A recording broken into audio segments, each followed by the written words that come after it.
Welcome back, physics fans. Today, we're doing something a little bit different, and honestly, it's going to be a lot of fun.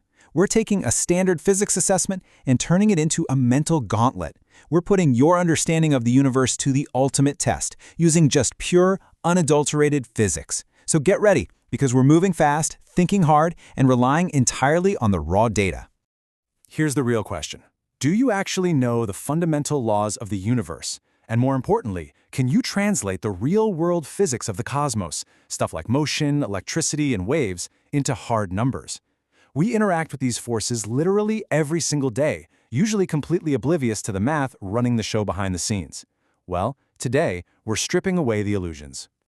Okay, here's the game plan.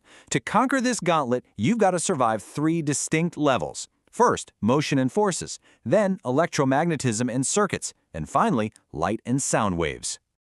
Let's kick things off with Level 1, Motion and Forces. Get those mental calculators ready.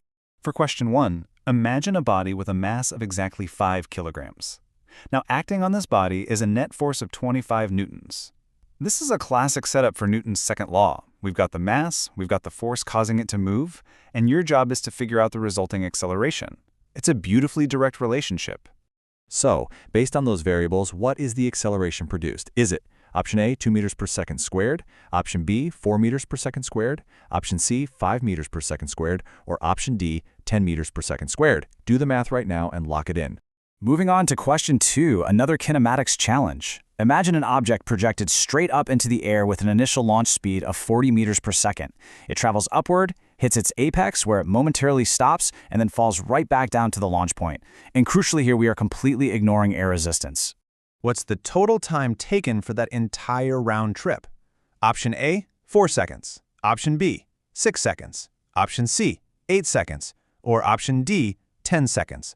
Think about that constant acceleration from gravity and hold your answer. Awesome. Now let's level up. Level 2, electromagnetism and circuits. Let's see how well you know the flow of energy. For question 3, we start with a standard piece of wire that has a baseline resistance of 8 ohms. It has a specific length and cross-sectional area. Now imagine a new wire where the length is exactly doubled, but the thickness, that cross-sectional area, stays exactly the same. This perfectly illustrates how proportional relationships work in physics. If those electrons have to travel twice the distance through the exact same width of corridor, what's the new resistance? Option A, 4 ohms. Option B, 8 ohms. Option C, 16 ohms. Or option D, 32 ohms. Figure out the impact of that physical change and lock in your choice. Question 4 takes us from resistors to capacitors. We have 2 capacitors. One is 3 microfarads and the other is 6 microfarads.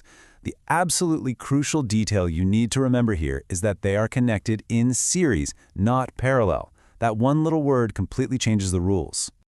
So, what is the equivalent capacitance of this series circuit? Option A, 2 microfarads. Option B, 3 microfarads. Option C, 4 microfarads. Or option D, 9 microfarads. Don't fall into the trap of just adding them up. Find that true equivalent value. You've made it to the final stage, Level 3, light and sound waves. Let's get into the mechanics of how waves travel. For question 5, we're looking at optics. We've got a convex lens with a focal length of 20 centimeters. But the object we're looking at is placed at a distance of just 10 centimeters away. So it's sitting exactly halfway to the focal point. It's inside the focal length. This specific geometry dictates exactly how the light rays are going to behave. When an object is inside the focal length of a convex lens, what kind of image is formed? Option A, real, inverted, and magnified. Option B, virtual, erect, and magnified. Option C, real, diminished, and inverted. Or option D, virtual, erect, and diminished. Picture a magnifying glass held super close to a piece of paper. For our final challenge, question 6, we switch to sound. We're tracking a traveling sound wave that has a frequency of 500 hertz and a wavelength of 0.68 meters. This data gives you everything you need to calculate the wave's speed. Let's bring it home. Based on those numbers, what is the speed of this sound wave? Option A, 170 meters per second. Option B, 250 meters per second. Option C, 340 meters per second. Or option D, 680 meters per second. Do the quick math and lock in your final answer. And that is time. You just faced down 6 fundamental problems across 3 core domains of physics. But here's the catch, and you might hate me for this. We are leaving the final deductions entirely up to you. That's right, 0 answer keys provided in this explainer. Why? Because true learning comes from the struggle, doing the calculations yourself, and being confident in your logic. So, the real question is, did you conquer the gauntlet? Do you actually have what it takes to pass? Don't just let these equations fade away. Take those answers you just locked in, stand by your physics, and debate them down in the comments. Prove your mastery, help each other out, and keep questioning those fundamental principles. Thanks for joining me on this explainer, and I'll see you in the next deep dive.